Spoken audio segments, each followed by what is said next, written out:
Welcome to achievers academy Shivamogga. ಆತ್ಮೀಯ ವಿದ್ಯಾರ್ಥಿ ಮಿತ್ರರೇ, ನಾನು ಮಹೇಶ್ KS. ಇವತ್ತು ಈ ಕ್ಲಾಸಲ್ಲಿ ಏನು ಮುಂಬರ್ತಕ್ಕಂತಹ ನಿಮ್ಮ CET ಎಕ್ಸಾಮ್ ಇತ್ತು, ನಾವೇನು PGCET ಅಂತ ಹೇಳ್ತೀವಿ. ಸೊ MBA ಮಾಡ್ತಕ್ಕಂತಹ ಯಾರಾದರೂ ಆಸ್ಪಿರೆಂಟ್ಸ್ ಇದ್ರೆ, ಸೊ ಫೈನಲ್ ಇಯರ್ ಏನು BCom ಅಥವಾ BBA ಏನಿದ್ದೀರಿ ಅಥವಾ BCA ಏನಾದರೂ ಇರ್ತಾರೆ, ನೆಕ್ಸ್ಟ್ MCA ಮಾಡ್ತಕ್ಕಂತಹ ಆಸ್ಪಿರೆಂಟ್ಸ್ ಏನಿರ್ತೀರಿ, ಸೊ ನಿಮಗೆ ಇಲ್ಲಿ ಬರ್ತಕ್ಕಂತಹ ರೀಸನಿಂಗ್ ಅಂತಕ್ಕಂತಹ ಒಂದೇನು ಸಬ್ಜೆಕ್ಟ್ಸ್ ಬರುತ್ತೆ ಅಥವಾ ಏನು CET ಎಕ್ಸಾಮಿಗೆ ಇರ್ತಕ್ಕಂತಹ ಸಿಲೆಬಸ್ ಅಲ್ಲಿ ರೀಸನಿಂಗ್ ಅಥವಾ ಲಾಜಿಕಲ್ ಅಂಡ್ ಅನಾಲಿಟಿಕಲ್ ರೀಸನಿಂಗ್ ಅಂತ ಹೇಳ್ತೀವಿ, ಅಥವಾ ನಾವು ರೀಸನಿಂಗ್ ಅಂತ ಹೇಳ್ತೀವಿ. ಸೊ ಅದರಲ್ಲಿ ಬರ್ತಕ್ಕಂತಹ ಒಂದು ಇಂಪಾರ್ಟೆಂಟ್ ಕಾನ್ಸೆಪ್ಟ್ ಕೂಡ ಹೌದು, ಕೋಡಿಂಗ್ ಡಿಕೋಡಿಂಗ್ ಅಂತ. ಸೊ ಆ ಕೋಡಿಂಗ್ ಡಿಕೋಡಿಂಗ್ ಅಲ್ಲಿ ಯಾವೆಲ್ಲ ರೀತಿಯ ಕ್ವಶನ್ಸ್ ಅನ್ನ ಕೇಳ್ಬೋದು, ಅಥವಾ ಯಾವ ಕೋಡಿಂಗ್ ಡಿಕೋಡಿಂಗ್ ಅಂದ್ರೆ ಏನು, ಯಾವ ತರ ಕ್ವಶನ್ಸ್ ಬರುತ್ತೆ, ವೇರಿಯಸ್ ಟೈಪ್ಸ್ ಆಫ್ ಕ್ವಶನ್ಸ್ ಅನ್ನ ಕೇಳ್ತಕ್ಕಂತಹ ಚಾನ್ಸಸ್ ಇರುತ್ತೆ. ಸೊ ಅದ್ರ ಬಗ್ಗೆ ನಾನು ಇವತ್ತು ಡಿಸ್ಕಸ್ ಮಾಡ್ತಾ ಹೋಗ್ತೀನಿ. ಸೊ ಅದು ಕೂಡ ಪಾರ್ಟ್ 1 ಆಗಿರುತ್ತೆ, ಅಂದ್ರೆ ಬೇರೆ ಬೇರೆ ಪಾರ್ಟ್ಗಳಲ್ಲಿ ಬೇರೆ ಬೇರೆ ರೀತಿಯ ಕ್ವಶನ್ಸ್ ಅನ್ನ ಡಿಸ್ಕಸ್ ಮಾಡ್ತಾ ಹೋಗೋಣ.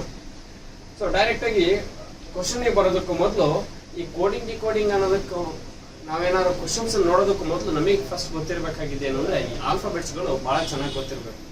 ಆಲ್ಫಾಬೆಟ್ಸ್ ಎಲ್ಲರಿಗೂ ಗೊತ್ತಿರೋದೆ, ಯಾಕಂದ್ರೆ A to Z ಅಂದ್ರೆ ಸರ್ ನಾವು LKG ಇಂದ ಕಲ್ತಿದೀವಿ ಅಂತ ಹೇಳ್ತೀರಾ, ಬಟ್ ಅದು ಇಂಪಾರ್ಟೆಂಟ್ ಅಲ್ಲ. ಇಲ್ಲಿ ಆಲ್ಫಾಬೆಟ್ಸ್ ಅಂದಾಗ A to Z ಅನ್ನೋದು ಎಲ್ಲರಿಗೂ ಗೊತ್ತಿರುತ್ತೆ, ಅಥವಾ ಇಂಗ್ಲಿಷ್ ಆಲ್ಫಾಬೆಟ್ಸ್ ಅಲ್ಲಿ ಎಷ್ಟು ಲೆಟರ್ಸ್ ಇದೆ ಅನ್ನೋದು ಗೊತ್ತಿರುತ್ತೆ.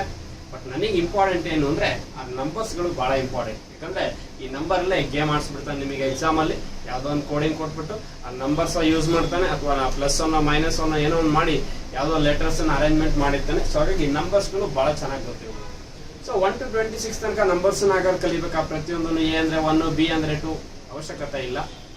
ಜಸ್ಟ್ ಬೇಸ್ ನಂಬರ್ ಗಳನ್ನ ಮಾತ್ರ ನೀವು ಚೆನ್ನಾಗಿ ನೆನ್ಪಿಟ್ಕೋಬೇಕು. ಸೊ ಯಾವ್ದಾಗಾದ್ರೆ ಬೇಸ್ ನಂಬರ್ ಅಂತ ನೋಡ್ತಾ ಹೋಗೋದಾದ್ರೆ, ಸೊ ನಿಮಗೆ ಫಸ್ಟ್ ಗೊತ್ತಿರಬೇಕಾಗಿದ್ದು ಬೇಸ್ ನಂಬರ್ ಯಾವುದು ಅಂದ್ರೆ 1 ಮತ್ತೆ 26 ಎಲ್ಲರಿಗೂ ಗೊತ್ತಿರುತ್ತೆ, ಬಹಳ ಖುಷಿಯಾಗಿ ಹೇಳ್ತೀವಿ. ಸೊ ನೆಕ್ಸ್ಟ್ ಬೇಸ್ ನಂಬರ್ ಗೊತ್ತಿರಬೇಕಾಗಿದ್ದು 5.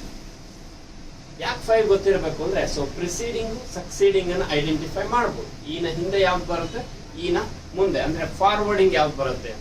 ನೆಕ್ಸ್ಟ್ ಅದೇ ರೀತಿ ನೆಕ್ಸ್ಟ್ ಮಿಡಲ್ ಲೆಟರ್ ಯಾವ್ದು ಅಂದ್ರೆ 10 ಗೊತ್ತಿರುತ್ತೆ. 5, 10, 15 ಈ ರೀತಿ ನೆನ್ಪಿಟ್ಕೋಬಹುದು ನೀವು. ಸೊ ಇಲ್ಲಿ ಬಂದ್ರೆ 15 ಅನ್ನೋದು O ಬರುತ್ತೆ. ಅದೇ ರೀತಿ ನೆಕ್ಸ್ಟ್ T ಅಂದ್ರೆ 20, ಸುಮ್ಮನೆ T20 ಕ್ರಿಕೆಟ್ ಅಂತ ಇಟ್ಟಿಲ್ಲ. ಸೊ T ವ್ಯಾಲ್ಯೂ 20 ಬರುತ್ತೆ. ಸೊ ಹಾಗಾಗಿ ಅದು T20 ಕ್ರಿಕೆಟ್ ಅಂತ ಎಮರ್ಜ್ ಆಯ್ತು. ನೆಕ್ಸ್ಟ್ 25. ಈ ಆಲ್ಫಾಬೆಟ್ಸ್ ಟೇಬಲ್ ಗೊತ್ತಿಲ್ಲ ಅಂದ್ರೆ ಯಾವುದೇ ಕಾರಣಕ್ಕೂ ಕೋಡಿಂಗ್ ಡಿಕೋಡಿಂಗ್ ಕಾನ್ಸೆಪ್ಟ್ಸ್ ಅನ್ನ ಸಾಲ್ವ್ ಮಾಡ್ಲಿಕ್ಕೆ ಆಗಲ್ಲ ಎಕ್ಸಾಮ್ ಅಲ್ಲಿ, ಯಾಕಂದ್ರೆ ಅವ್ನು ಅದರ ಬೇಸ್ ಮೇಲೆ ಕೊಟ್ಟಿರ್ತಾನೆ. ಹಾಗಾಗಿ ಅದು ಗೊತ್ತಿರ್ಬೇಕು ನಿಮಗೆ. ಜಸ್ಟ್ ಇದು ನೆನ್ಪಿಟ್ಕೊಳ್ಳಿ, 5, 10, 15, 20, 25 ಪ್ರಿಸೀಡಿಂಗ್ ಅಂಡ್ ಸಕ್ಸೀಡಿಂಗ್ ಈಸಿಯಾಗಿ ಐಡೆಂಟಿಫೈ ಮಾಡಬಹುದು. ಒಂದು ಇಂಪಾರ್ಟೆಂಟ್. ಇನ್ನೊಂದು ಇದರಲ್ಲಿ ಇಂಪಾರ್ಟೆಂಟ್ ಥಿಂಗ್ ಏನು ಅಂದ್ರೆ, ಸರ್ ಇದು ಯಾವ ರೀತಿ ನಾನು ಐಡೆಂಟಿಫೈ ಮಾಡ್ಕೋಬೇಕು. H ಅಂದ್ರೆ 8 ಬರುತ್ತೆ ಸರ್, I ಅಂದ್ರೆ 9 ಬರುತ್ತೆ, K ಅಂದ್ರೆ 11 ಬರುತ್ತೆ, L ಅಂದ್ರೆ 12 ಬರುತ್ತೆ, M ಅಂದ್ರೆ 13 ಬರುತ್ತೆ. ಈ ರೀತಿ ಸಾಕಷ್ಟು ಕ್ವಶನ್ಗಳು ಅರೈಸ್ ಆಗುತ್ತೆ. ಯಾಕಂದ್ರೆ ಟೇಬಲ್ ಯಾವ ತರ ನೆನ್ಪಿಟ್ಕೊಳ್ಬೇಕು ಅಂತ. ಸೊ ಟೇಬಲ್ ಯಾವ ರೀತಿ ನೆನ್ಪಿಟ್ಕೋಬೇಕು ಅಂದ್ರೆ, ಸೊ ನೀವು H ಎಲ್ಲರೂ ಬರೀತೀವಿ. ನಾವೇನ್ ಮಾಡ್ತೀವಿ, 2 ಲೈನ್ ಹಾಕಿ ಮಧ್ಯದಲ್ಲಿ ಒಂದು ಹಾರಿಜಾಂಟಲ್ ಲೈನ್ ಹಾಕಿ ಹೆಚ್ಚಾಯ್ತು ನೋಡಿ. ಸೊ ಇದೆರಡನ್ನು ಆಡ್ ಮಾಡಿ, ಈ ಮೇಲ್ಗಡೆ ಕೆಳಗಡೆ ಆಡ್ ಮಾಡಿದ್ರೆ ಅದು 8 ಆಯ್ತು. ಸೊ I ಯಾವ ತರ ಬರಿತೀವಿ, ಈ ತರ ಬರಿತೀವಿ. ಸೊ ಇದಕ್ಕೊಂದು, ಅಥವಾ ನಾವು ಸ್ಮಾಲ್ ಲೆಟರ್ I ಬರಿತೀವಿ ಈ ರೀತಿ. ಸೊ ಅದನ್ನ 9 ನೆನ್ಪಿಟ್ಕೊಳ್ಬಹುದು, ಈಸಿಯಾಗಿ ನೆನ್ಪಿಟ್ಕೊಳ್ಬಹುದು, ಅದೇನು ಕಾಂಪ್ಲಿಕೇಟೆಡ್ ಅಲ್ಲ ನಿಮಗೆ. ನೆಕ್ಸ್ಟ್ N ಇದೆ. ಸೊ November 14 ನೆನ್ಪಿಟ್ಕೊಂಡ್ರೆ N ನೆನ್ಪಿಟ್ಕೊಳ್ಬಹುದು. ಸೊ ನೆಕ್ಸ್ಟ್ ಇದೊಂದು ನೀವು ಸ್ಕೂಲ್ ಲೆವೆಲ್ ಅಲ್ಲಿ ಮಾಡ್ತಿದ್ದೀರಿ ನೋಡ್ರಿ, ABCD PQRS ಅಂತ.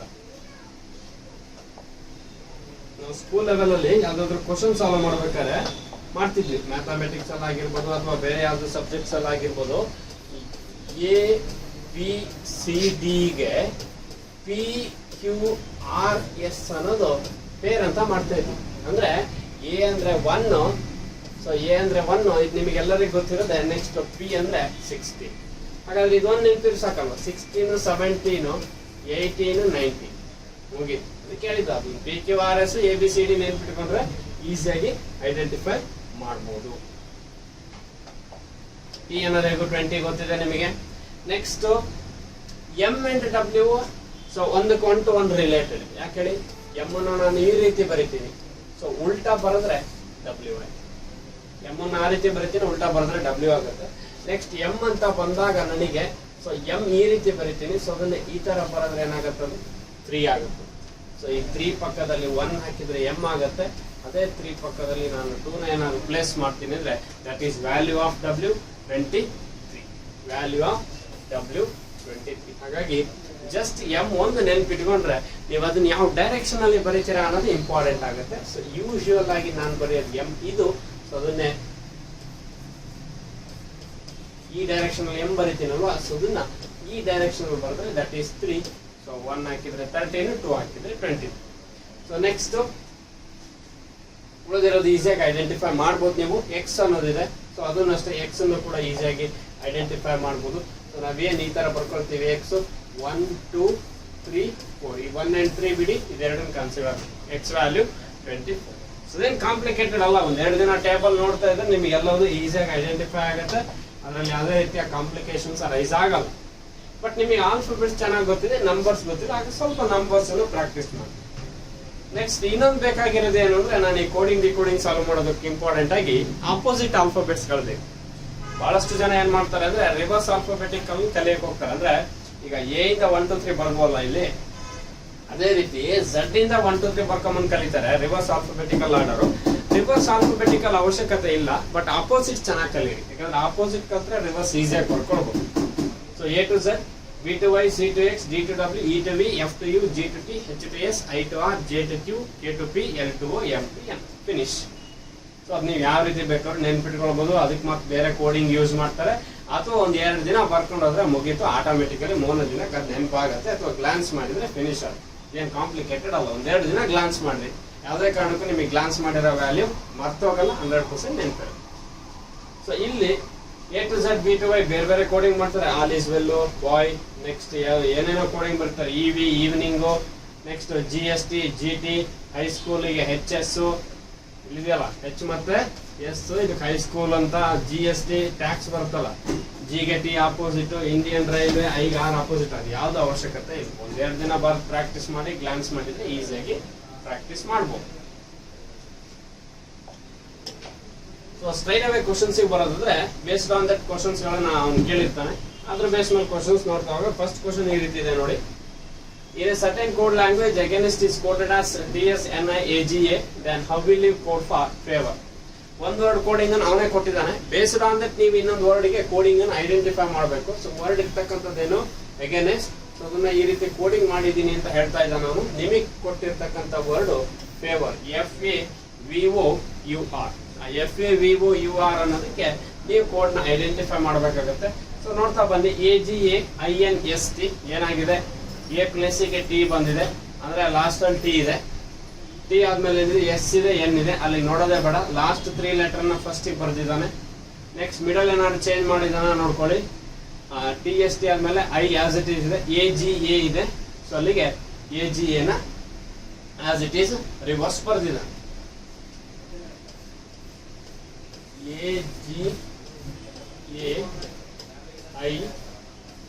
AGAINST ಈ 3 ಸೆಟ್ಸ್ ಫಸ್ಟ್ ಬರೀಬೇಕು. ಹಾಗಂತ ಆಸ್ ಇಟ್ ಈಸ್ ಬರೆಯೋದಲ್ಲ, NST TSN ಬರ್ದಿಯಾನ.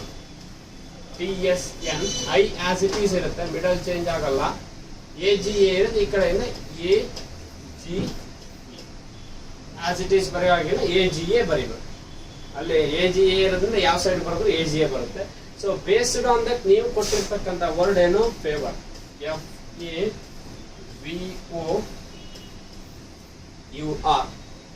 FAVOUR. ಈಗ ನೋಡಿ, ಯಾವುದೇ ಕಾರಣಕ್ಕೂ ಎಕ್ಸಾಮ್ ಅಲ್ಲಿ ಕಂಪ್ಲೀಟ್ ಕ್ವಶನ್ ಸಾಲ್ವ್ ಮಾಡಬೇಡಿ.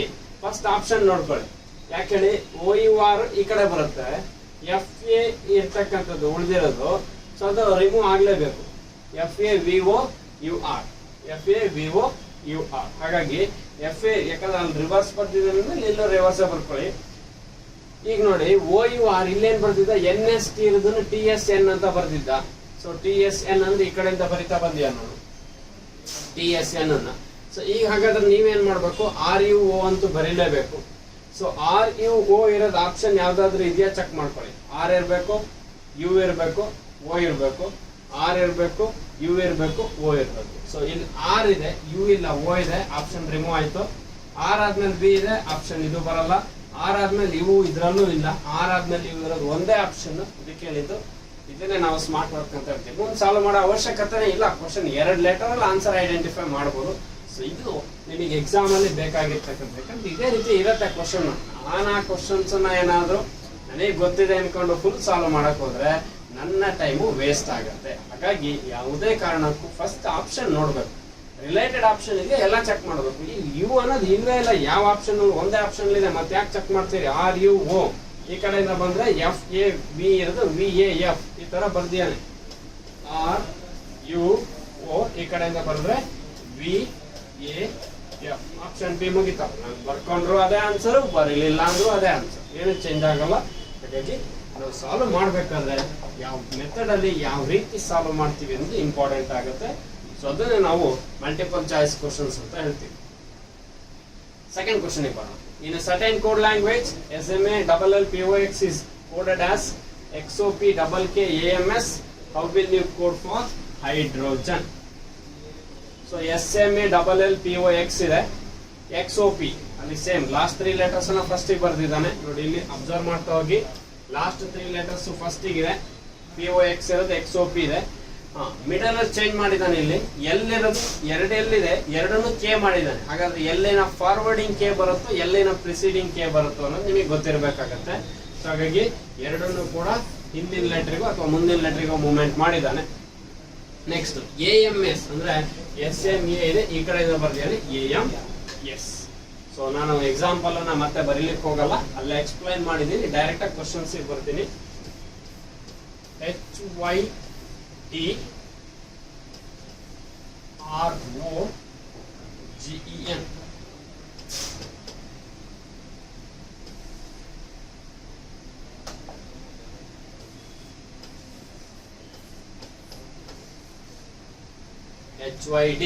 HYDROGEN.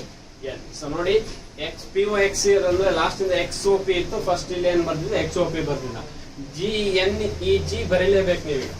NEG ಇದಂತೂ ಬರೀಲೇಬೇಕು, ಇದಕ್ಕಂತೂ ಆಪ್ಷನ್ ಇಲ್ಲ. XOP ಬದಿಯನ್ನು ನೀವು NEG ಬರೀಲೇಬೇಕು. ಹೈಡ್ರೋಜನ್ ಇರೋದನ್ನ ಲಾಸ್ಟ್ ಇಂದ ಬರ್ಕೊಂಡ್ಬಂದ್ರೆ NEG. ಸೊ ಈಗ ಯಾವ್ದ್ರಲ್ಲಿ NEG ಇದೆ?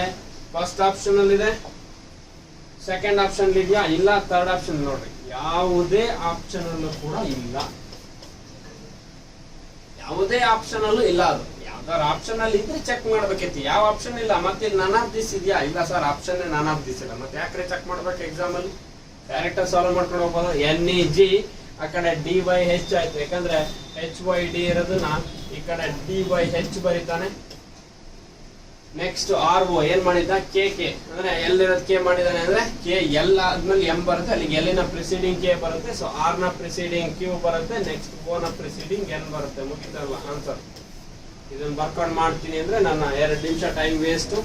ಆ ಲೆಟರ್ಸ್ ಗಳನ್ನ ಐಡೆಂಟಿಫೈ ಮಾಡಿ ನಾನು ಬರೆದು ಆನ್ಸರ್ ಮಾಡ್ಬೇಕಾದ್ರೆ ಮ್ಯಾಕ್ಸಿಮಮ್ 1 ಮಿನಿಟ್ಸ್ ಅಂತೂ ವೇಸ್ಟ್ ಆಗುತ್ತೆ. ಸೊ ಹಾಗಾಗಿ ಆ 1 ಮಿನಿಟ್ಸ್ ಇನ್ನೊಂದ್ ಕಡೆ ಎಲ್ಲ ಯೂಸ್ ಮಾಡ್ಬೋದು. ಸೊ ಫಸ್ಟ್ ಆಪ್ಷನ್ ನೋಡ್ಕೊಳ್ಳಿ, ಯಾವ ಆಪ್ಷನ್ ಬರಲ್ಲ ಅದನ್ನ ಎಲಿಮಿನೇಷನ್ ಮಾಡ್ಕೊಳ್ಳಿ. ಇನ್ ಯಾವ್ದೋ ಒಂದು ಆನ್ಸರ್ ಉಳಿಯುತ್ತೆ, 1 ಅಥವಾ 2 ಆಪ್ಷನ್ ಉಳಿಬಹುದು. ಸೊ ಅದ್ರಲ್ಲಿ ಯಾವ್ದು ಅನ್ನೋದನ್ನ ನೀವು ಫೈಂಡ್ ಔಟ್ ಮಾಡಬಹುದು. ಎಲಿಮಿನೇಷನ್ ನೀವು ಮಾಡ್ಲಿಲ್ಲ ಅಂದ್ರೆ ಯಾವುದೇ ಕಾರಣಕ್ಕೂ ಎಕ್ಸಾಮ್ ಅಲ್ಲಿ ಕಾಂಪ್ಲಿಕೇಟೆಡ್ ಆಗುತ್ತೆ. ಏನಿಲ್ಲ, ನಿಮ್ ಟೈಮ್ ನೀವು ವೇಸ್ಟ್ ಮಾಡ್ಕೊಳ್ತೀರಾ. ನೆಕ್ಸ್ಟ್ ಕ್ವಶನ್ ಬರೋದ್ರೆ, in a certain code language TRAPEZIUM is coded as RTPAEIZMU, then FOOTRULER is coded as OFTORLURE, then how will you code buildings in that code language? ಎರಡು example ಕೊಟ್ಟಿದ್ದಾನೆ ಇಲ್ಲಿ. By considering that 2 example, we have to identify the answer for building. Building ಅನ್ನೋದಕ್ಕೆ ನಾನು identify ಮಾಡಬೇಕಾಗಿದೆ answer ಅನ್ನ ಇಲ್ಲಿ. So observe ಮಾಡ್ತಾ ಬನ್ನಿ, TRAPEZ ಇದೆ. ಸೊ TR ಇರೋದು RT ಆಗಿದೆ ಅಂದ್ರೆ 2 ಇಂಟರ್ಚೇಂಜ್ ಮಾಡಿದಾನೆ. AP ಇರೋದು PA ಅಗೈನ್ ಇಂಟರ್ಚೇಂಜ್ ಆಗಿದೆ. ನೋಡಿ ಅಬ್ಸರ್ವ್ ಮಾಡ್ತಾ ಬನ್ನಿ, ನಾನು ಮತ್ತೆ ಎಕ್ಸಾಂಪಲ್ ಅನ್ನ ಬರೆಯಲ್ಲ. ನೆಕ್ಸ್ಟ್ EZ ಇರೋದು ಇನ್ ಆಸ್ ಇಟ್ ಈಸ್ ಇದೆ. ZI ಅಂದ್ರೆ ಮಿಡಲ್ ಲೆಟರ್ ಸೇಮ್ ಇರಬೇಕು. ZI ಇರೋದು IZ, UM ಇರೋದು M. ಅಂದ್ರೆ ಮಿಡಲ್ ಲೆಟರ್ ಬೈಫರ್ಕೇಶನ್ ಮಾಡ್ತಾನೆ. ಒಂದು ಲೆಟರ್ ವರ್ಡ್ ಅಲ್ಲಿ ಎಷ್ಟು ಲೆಟರ್ಸ್ ಇದೆ, ಫಸ್ಟ್ 4 ಲಾಸ್ಟ್ 4 ಮಿಡಲ್, ಅಥವಾ ಫಸ್ಟ್ 3 ಲಾಸ್ಟ್ 3 ಮಿಡಲ್, ಈ ರೀತಿ ಬೈಫರ್ಕೇಶನ್ ಮಾಡ್ತಾ ಹೋಗಿದ್ದಾನೆ. ಆ ಪೇರ್ ಲೆಟರ್ಸ್ ಏನಿದೆ ಫಸ್ಟ್ ಸೆಕೆಂಡ್ ಅನ್ನು ಇಂಟರ್ಚೇಂಜ್ ಮಾಡಬೇಕು, ನೆಕ್ಸ್ಟ್ ಥರ್ಡ್ ಅಂಡ್ ಫೋರ್ತ್ ಅನ್ನು ಇಂಟರ್ಚೇಂಜ್ ಮಾಡಿ ಬರಿತಾ ಬರಬೇಕು. ಸೊ ಈಗ ನಾನು ಸ್ಟ್ರೈಟ್ ಅವೇ ಬಿಲ್ಡಿಂಗ್ಸ್ ಬರ್ತೀನಿ. BUILDINGS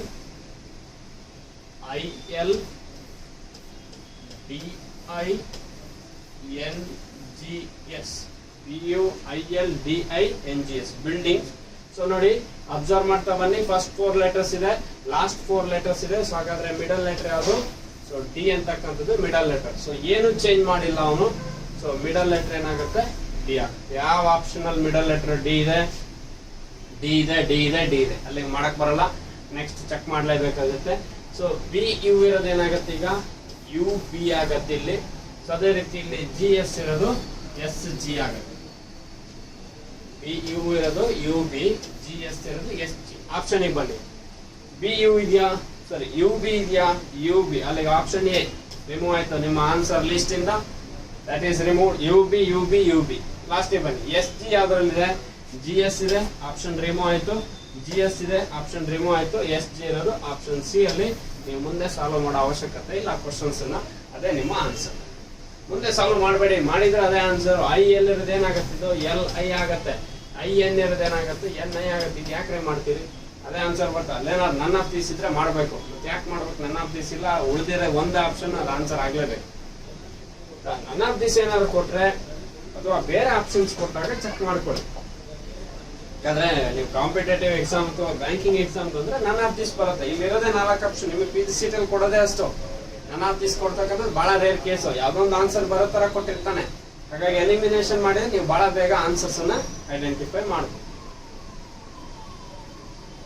ನೆಕ್ಸ್ಟ್ ಕ್ವಶನ್ ನೋಡ್ತೋಣ. Again, in a certain code language, Marigold is coded as NBSJFNKC. ಚಿಕ್ಕವರಿದ್ದಾಗ ಅಥವಾ ನಿಮ್ಮ ಫೇಮಸ್ ಬಿಸ್ಕೆಟ್ ಅಲ್ಬೋದು Marigold. Then how will you code for sharpener in that code language? So ಇವನು Marigold ಕೊಟ್ಟಿದ್ದಾನ answer. ನಿಮಗೆ sharpener ಗೆ answer identification ಮಾಡಿ ಕೇಳಿದೆ. So ಆ Marigold ಅಲ್ಲಿ ಏನ್ ಲೆಟರ್ಸ್ ಇದೆ? ಎಂ ಇರೋದು ಎನ್ ಇದೆ, ನೆಕ್ಸ್ಟ್ ಎ ಇರೋದು ಬಿ ಆಗಿದೆ, ಆರ್ ಇರೋದು ಎಸ್ ಆಗಿದೆ, ಐ ಇರೋದು ಜೆ, ಜಿ ಇರೋದು ಎಫ್, ಓ ಇರೋದು ಎನ್. ಅಲ್ಲಿಗೆ ಎಂ ಇರೋದು ಎನ್ ಆಗಿದೆ ಅಂದ್ರೆ ಮುಂದೆ ನೋಡೋದೇ ಬೇಡ, ಫಾರ್ವರ್ಡಿಂಗ್ ಮೂವ್ಮೆಂಟ್ ಅಂತೂ ಮಾಡಿದಾನೆ. ಯಾಕಂದ್ರೆ ಎಂ ಆದ್ಮೇಲೆ ಎನ್ ಬರೋದಲ್ವಾ? M+1 ಮಾಡಿದ್ರೆ ಎನ್ ಬರುತ್ತೆ.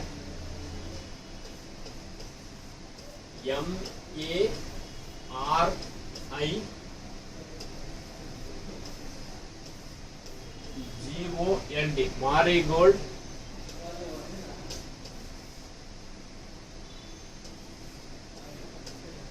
NBSJ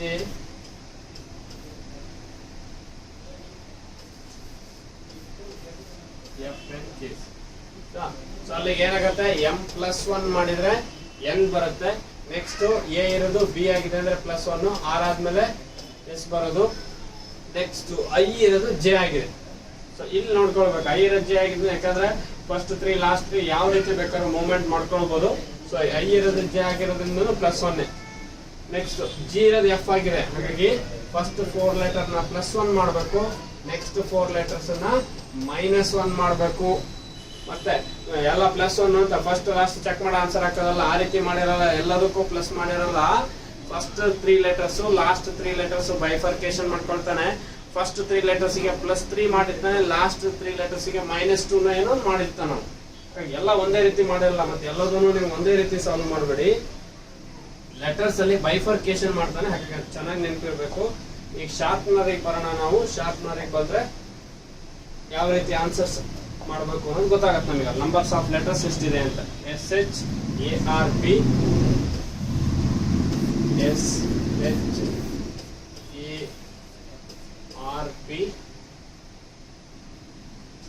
NER. ಇದು ಹಾರಿಜಾಂಟಲ್ ಬರಿಬೇಕು ಅಂತ ಇಲ್ಲ, ನೀವು ವರ್ಟಿಕಲ್ ಬೇಕಾದ್ರೆ ಬರ್ಕೋಬಹುದು. SHARP ಆ ತರನು ಬರೀತಾರೆ. 1 by 1 ವರ್ಟಿಕಲ್ ಬರ್ಬೇಕಾದ್ರೆ ಆನ್ಸರ್ ಮಾಡಬಹುದು. ಸೊ ಇಲ್ಲಿ ಎಷ್ಟು ಲೆಟರ್ಸ್ ಇದೆ ಚೆಕ್ ಮಾಡ್ಕೊಳ್ಳಿ. Same first 4 last 4 total 8 letters ಇಂದ ಇಲ್ಲಿ ಯಾವುದೇ ರೀತಿ ಕಾಂಪ್ಲಿಕೇಶನ್ಸ್ ಆಗಲ್ಲ. ಫಸ್ಟ್ 4 ಲಾಸ್ಟ್ 4 ಐಡೆಂಟಿಫೈ ಮಾಡಬಹುದು. ಎಸ್ ಆದ್ಮೇಲೆ ಪ್ಲಸ್ ಮಾಡಿ 1. ಸೊ ಅಲ್ಲಿಗೆ ಟಿ ಬರಲೇಬೇಕು. ನೆಕ್ಸ್ಟ್ ಆರ್ ನ -1 ಮಾಡಿ. ಫಸ್ಟ್ ಲಾಸ್ಟ್ ಫಸ್ಟ್ ಚೆಕ್ ಮಾಡ್ಕೊಳ್ಳಿ. ಆರ್ ನ -1 ಮಾಡಿ. ಸೊ ಅಲ್ಲಿಗೆ ಕ್ಯೂ ಬರುತ್ತೆ. ಟಿ ಅಂಡ್ ಕ್ಯೂ ಯಾವ ಆಪ್ಷನ್ ಅಲ್ಲಿ ಇದೆ ನೋಡ್ಕೊಳ್ಳಿ. ಸೊ ಅಲ್ಲಿಗೆ ಆಪ್ಷನ್ ಎ ನಿಮ್ಮ ಆನ್ಸರ್ ಲಿಸ್ಟ್ ಇಂದ ರಿಮೂವ್ ಆಗುತ್ತೆ. T N Q, T N Q, T N Q ಎಲ್ಲದರಲ್ಲೂ 3 ಆಪ್ಷನ್ ಬಂತು. ಟಿ ಎನ್ ಕ್ಯೂ ಅಲ್ಲಿ ನೆಕ್ಸ್ಟ್ ಲೆಟರ್ ಬನ್ನಿ. ಹೆಚ್ ಇರೋದು ಫಾರ್ವರ್ಡಿಂಗ್ ಅಂದ್ರೆ +1 ಆಗಬೇಕು. ಹೆಚ್ ನೆಕ್ಸ್ಟ್ ಐ ಬರುತ್ತೆ. ಸೊ ಐ ಇದೆಯಾ? ಅಲ್ಲಿಗೆ ಆಪ್ಷನ್ ಸಿ ರಿಮೂವ್ ಆಯ್ತು ನೋಡಿ. ಐ ಇಲ್ಲ. ಟಿ ಆದ್ಮೇಲೆ ಐ ಬರಬೇಕು. ಐ ಇಲ್ಲ, ಆಪ್ಷನ್ ಸಿ ರಿಮೂವ್ ಆಯ್ತು. 2 ಆಪ್ಷನ್ ನೋಡಿತ್ತು, ಬಿ ಅಂಡ್ ಡಿ. ಈಗ 2ರಲ್ಲಿ ನಿಮ್ಮ ಆನ್ಸರ್ ಐಡೆಂಟಿಫೈ ಆಗ್ಬೇಕು. ಈ ಕಡೆ ಬನ್ನಿ, ಇ ನ ಪ್ರೀವಿಯಸ್ ಲೆಟರ್ ಯಾವುದು? ಡಿ, -1 ಇರೋದ್ರಿಂದ. ಸೊ ಡಿ ಇದೆಯಾ ಚೆಕ್ ಮಾಡ್ಕೊಳ್ಳಿ, ಎರಡಲ್ಲೂ ಡಿ ಇದೆ ಆಪ್ಷನ್. ನೆಕ್ಸ್ಟ್ ಲೆಟರ್ ಬನ್ನಿ. ಸೊ ಎ ನ +1 ಈಸಿಯಾಗಿ ಐಡೆಂಟಿಫೈ ಮಾಡ್ತೀರಿ, ಬಿ ಅಂತ. ಬಿ ಇದೆಯಾ? TIB ಇಲ್ಲ, ಆಪ್ಷನ್ ಅಗೇನ್ ರಿಮೂವ್ ಆಯ್ತು, ಆಪ್ಷನ್ ಡಿ. ಮುಂದೆ ನೀವು ಆನ್ಸರ್ ಮಾಡ್ತೀರಾ ಅಂದ್ರೆ ಅತಿ ಬುದ್ಧಿವಂತರು ಅಂತ ಅರ್ಥ. ಅಲ್ಲಿಗೆ ಸ್ಟಾಪ್ ಮಾಡಿ, ಆಪ್ಷನ್ ಬಿ ಇಸ್ ಆನ್ಸರ್. ಮುಂದೆ ಸಾಲ್ವ್ ಮಾಡಬೇಡಿ, +1 ಆರು ಮಾಡಲಿ, -1 ಆರು ಮಾಡಲಿ, ಏನಾರು ಮಾಡಿರಲಿ, ನಿಮಗೆ ಸಂಬಂಧ ಇಲ್ಲ. ಅಲ್ಲಿ ಲಾಸ್ಟ್ ಮಾಡಿಬಿಡ್ರಿ, ಆಪ್ಷನ್ ಬಿನೇ ಆನ್ಸರ್. ಮುಂದೆ ಮೂವ್ ಮಾಡಬೇಡಿ. ಫಸ್ಟ್ 4 ಲೆಟರ್ಸ್ +1 ಮಾಡಬೇಕು, ಲಾಸ್ಟ್ 4 ಲೆಟರ್ಸ್ -1 ಮಾಡಬೇಕು.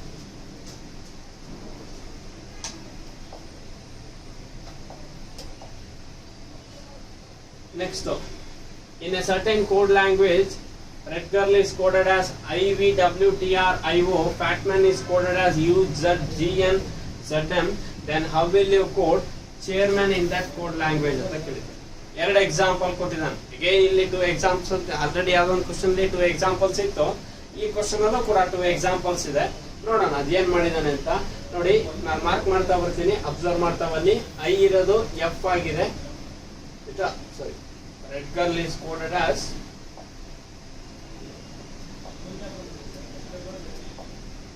chairman ಕೇಳಿರೋದಲ್ವಾ, ರೆಡ್ ಗರ್ಲ್. ಆರ್ ಇರೋದು ಐ ಆಗಿದೆ. ನೆಕ್ಸ್ಟ್ ಇ ಇರೋದು ವಿ ಆಗಿದೆ. ಡಿ ಇರೋದು ಡಬ್ಲ್ಯೂ ಆಗಿದೆ. ಮುಂದೆ ನೋಡೋದೇ ಬೇಡ. ಆರ್ ಇರೋದು ಐ ಆಗಿದೆ, ಐ ಇರೋದು ಆರ್ ಆಗಿದೆ ಅಂದ್ರೆ Indian railway. So Indian railway ಅಂದ್ರೆ ಐಗೆ ಆರು ಆಪೋಸಿಟ್ ಅಂತ ಅರ್ಥ. ನಾನು ಒಂದು ಎಕ್ಸಾಂಪಲ್ ಬೇಕಾದ್ರೆ ಬರೀತೀನಿ. ಆರ್ ಇ ಡಿ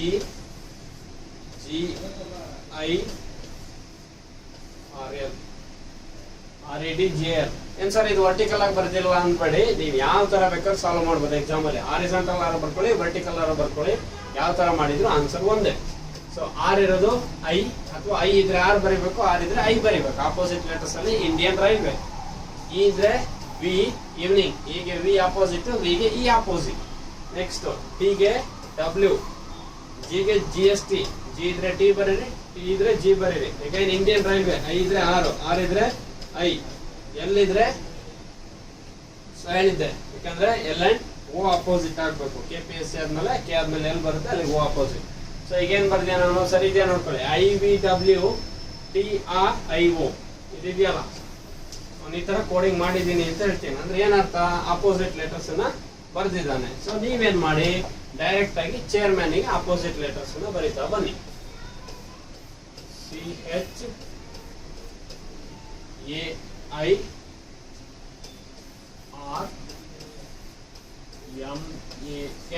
ಚೇರ್ಮನ್ ಗೆ ಅಪೋಸಿಟ್ ಲೆಟರ್ಸ್ ಬರೀತಾ ಬನ್ನಿ. ಸೊ ಚೇರ್ಮನ್ ಗೆ ಅಪೋಸಿಟ್ ಲೆಟರ್ಸ್ ಬರೆದ್ರೆ ಸಿ ಗೆ ಯಾವುದು ಎಕ್ಸ್, ಎನ್ ಗೆ ಯಾವುದು M. M and N opposite. Next so ಅಲ್ಲಿಗೆ ಆಪ್ಷನ್ ಯಾವ್ದಿದೆ ಚೆಕ್ ಮಾಡ್ಕೊಳ್ಳಿ. ಆಪ್ಷನ್ ಎ ಫಸ್ಟ್ ರಿಮೂವ್ ಮಾಡ್ಕೊಳ್ಳಿ, ಎಕ್ಸ್ ಇಲ್ವೇ ಇಲ್ಲ ಬಿಗಿನಿಂಗ್ ಅಲ್ಲಿ. ಆಪ್ಷನ್ ಬಿ ಅಲ್ಲೂ ಎಕ್ಸ್ ಇಲ್ಲ, ರಿಮೂವ್ ಮಾಡಿ. ಸಿ ಅಂಡ್ ಡಿ ಎರಡು ಆಪ್ಷನ್ ಬರ್ಬೋದು, ಒಂದ್ರಲ್ಲಿ ಎಕ್ಸ್ ಇದೆ, ಇನ್ನೊಂದ್ರಲ್ಲಿ ಎಂ ಇದೆ. ಎನ್ ಗೆ ಅಲ್ರಿ ವೈ ಆಪೋಸಿಟ್ ಬರುತ್ತೆ, B to Y opposite, A to Z, B to Y, C to X, D to W, E to V, F to U, G to T, H to S, I to R, J to Q, K to P, L to O, M to N. ಹಾಗಾದ್ರೆ ಉಳಿದಿರೋ option ಯಾವ್ದು ಉಳಿತೀಗ? C. ನೋಡಿ, solve ಮಾಡೋ ಅವಶ್ಯಕತೆ ಇಲ್ಲ. ಎರಡೇ letters ಅಲ್ಲಿ ನೀವು ಆನ್ಸರ್ ಅನ್ನ ಐಡೆಂಟಿಫೈ ಮಾಡಿದ್ರೆ ನಿಮ್ ಟೈಮ್ ಸೇವ್ ಆಯ್ತು. ಅದೇ ಏನಾದ್ರು ಗೊತ್ತಿದೆ ಅಂತ, ನನಗೆ ಬಹಳ ಆಲ್ಫಾಬೆಟ್ಸ್ ಚೆನ್ನಾಗಿ ಗೊತ್ತಿದೆ ಅಂತ ನಾನು ಬರೀತಾ ಇದ್ರೆ 2 ನಿಮಿಷ ಟೈಮ್ ವೇಸ್ಟ್ ಆಗಿರುತ್ತೆ. ನಿಮ್ಮ ಅಟೆಂಪ್ಟ್ಸ್ ಕಡಿಮೆ ಆಗುತ್ತೆ, ಅಟೆಂಪ್ಟ್ಸ್ ಕಡಿಮೆ ಆದಾಗ ಸ್ಕೋರ್ ಕಡಿಮೆ ಆಗುತ್ತೆ, ಸ್ಕೋರ್ ಕಡಿಮೆ ಆದಾಗ ನಿಮ್ಮ ರ್ಯಾಂಕಿಂಗ್ ಕಡಿಮೆ ಆಗುತ್ತೆ, ರ್ಯಾಂಕಿಂಗ್ ಕಡಿಮೆ ಆದಾಗ ನೀವು ಎಕ್ಸ್ಪೆಕ್ಟ್ ಮಾಡಿರೋ ಕಾಲೇಜಲ್ಲಿ ನಿಮಗೆ ಸೀಟ್ ಸಿಗಲ್ಲ. MBA ಇದೇ ಸಮಸ್ಯೆ. ಹಾಗಾಗಿ ಯಾವುದೇ ಕಾರಣಕ್ಕೂ ಆಪ್ಷನ್ ಎಲಿಮಿನೇಷನ್ ಮಾಡದೆ ಎಕ್ಸಾಮ್ ಅಲ್ಲಿ ಕ್ವಶನ್ ಸಾಲ್ವ್ ಮಾಡಿದ್ರೆ ನಿಮ್ ಟೈಮ್ ಅಂತೂ ನೀವು ವೇಸ್ಟ್ ಮಾಡ್ಕೊಳ್ತೀರಿ. ಇದು ನೆನಪಿರ್ಲಿ. ಬಹಳಷ್ಟು ಜನ ಎಕ್ಸಾಮ್ ಅಲ್ಲ ತಪ್ಪು ಮಾಡ್ತೀವಿ. ಯಾಕಂದ್ರೆ ಅವ್ನು ಬಹಳ ಈಸಿ ಕೊಟ್ಟಿರ್ತಾನೆ ಪೇಪರ್ಗಳನ್ನ. ಪ್ರೀವಿಯಸ್ ಇಯರ್ ಪೇಪರ್ ಅನಾಲಿಸಿಸ್ ಇದೆ ನೋಡಿ ನಿಮ್ಮ ಯೂಟ್ಯೂಬ್ ಚಾನಲ್ ಅಲ್ಲಿ. ಇದೇ PGCET ಕೋಚಿಂಗ್ ಫಾರ್ ಕರ್ನಾಟಕದಲ್ಲಿ ಬೇಕಾದಷ್ಟು ಪ್ರೀವಿಯಸ್ ಪೇಪರ್ ಇದೆ. ನೋಡಿ ಕ್ವಶನ್ ಪೇಪರ್ ಯಾವ ತರ ಕೊಟ್ಟಿದ್ದಾನೆ ಅವನು. ಬಹಳ ಸಿಂಪಲ್ ಕ್ವಶನ್ಸ್ ಕೊಟ್ಟಿರ್ತಾನೆ. ಆಪ್ಷನ್ ಅಷ್ಟೇ, ಒಂದು ಆಪ್ಷನ್ ಇನ್ನೊಂದು ಆಪ್ಷನ್ ಸಿಮಿಲರ್ ಕೊಡಲ್ಲ, ವೇರಿಯೇಷನ್ ಮಾಡಿ ಕೊಟ್ಟಿರ್ತಾನೆ. ಮತ್ತೆ ನಾನು ಯಾಕೆ ಎಲ್ಲ ಆಪ್ಷನ್ ಚೆಕ್ ಮಾಡ್ಬೇಕು? ಎಲ್ಲ ಆಪ್ಷನ್ ಯಾವಾಗ ಚೆಕ್ ಮಾಡ್ಬೇಕು? ಎಲ್ಲದರಲ್ಲೂ ಎಕ್ಸ್ ಅಂಡ್ ಎಂ ಇದ್ರೆ ಮಾಡ್ಬೇಕು. ಇದು 2 ಆಪ್ಷನ್ ಇದೆ, ಅದರಲ್ಲೂ ಅಲ್ಲೇ ಗೊತ್ತಾಗುತ್ತೆ ವೈ ಹಾಕಿದಾನೆ ಮುಗೀತದೆ. ಅದನ್ನ ರಿಮೂವ್ ಮಾಡ್ಬಿಟ್ಟು ನೆಕ್ಸ್ಟ್ ಕ್ವಶನ್ ನಂಬರ್ 6 ಸ್ವಲ್ಪ ಡಿಫ್ರೆಂಟ್ ಆಗಿದೆ. ಇದುವರೆಗೆ ನಾವೇನ್ ಮಾಡಿದ್ವಿ, ABCD ಅಲ್ಲಿ ಆಟ ಆಡಿದ್ವಿ. ಎನ್ ಇರೋದು ಐ ಮಾಡಿದಾನೆ ಸರ್, ಐ ಇರೋದು ಆರ್ ಮಾಡಿದಾನೆ, +1 ಮಾಡಿದಾನೆ, -1. ಇಲ್ಲೇ ಮಾಡಿದಾನೆ ಕಂಪ್ಲೀಟ್ ನಂಬರ್ಸ್ ಕೊಟ್ಬಿಟ್ಟಾನೆ. GOAT is coded as 43, LEAF is coded as 24. What could be the code for Kitan ಅಂತ KITTEN ಇದಕ್ಕೆ ನೀವು ಐಡೆಂಟಿಫೈ ಮಾಡಬೇಕು. So that is nothing but alphabets value ಬರ್ದಿರ್ತಾನೆ, ಇಲ್ಲ ರಿವರ್ಸ್ ಆಲ್ಫಾಬೆಟಿಕಲ್ ಆರ್ಡರ್ ವ್ಯಾಲ್ಯೂಸ್ ಬರ್ದಿರ್ತಾನೆ, ಏನೊಂದು ಮಾಡಿರ್ತಾನೆ ನೋಡೋಣ. GOAT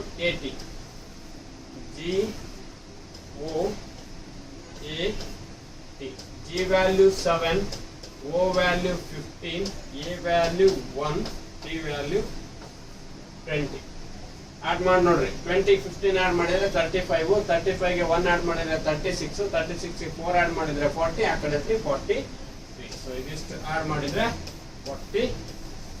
ಹಾಗಾದ್ರೆ ಆಲ್ಫಾಬೆಟಿಕಲ್ ಪ್ರಕಾರನೇ ಅದನ್ನ ಬರೆದು ಆಡ್ ಮಾಡಿದ್ದಾನೆ, ರಿವರ್ಸ್ ಆಲ್ಫಾಬೆಟಿಕಲ್ ಮಾಡಿಲ್ಲ, ಆಲ್ಫಾಬೆಟ್ಸ್ ಪ್ರಕಾರನೇ ಮಾಡಿದ್ದಾನೆ. ಅಂದ್ರೆ ನೀವು ಕೂಡ ನಿಮಗೆ ಕೊಟ್ಟಿರ್ತಕ್ಕಂಥ ವರ್ಡ್ ಏನಿದೆ ಅದರ ನಂಬರ್ಸ್ ಅನ್ನ ಆಲ್ಫಾಬೆಟಿಕಲ್ ಆರ್ಡರ್ ಕೊಟ್ಬಿಟ್ಟು ಆಡ್ ಮಾಡಬೇಕಾಗುತ್ತೆ. KITTEN.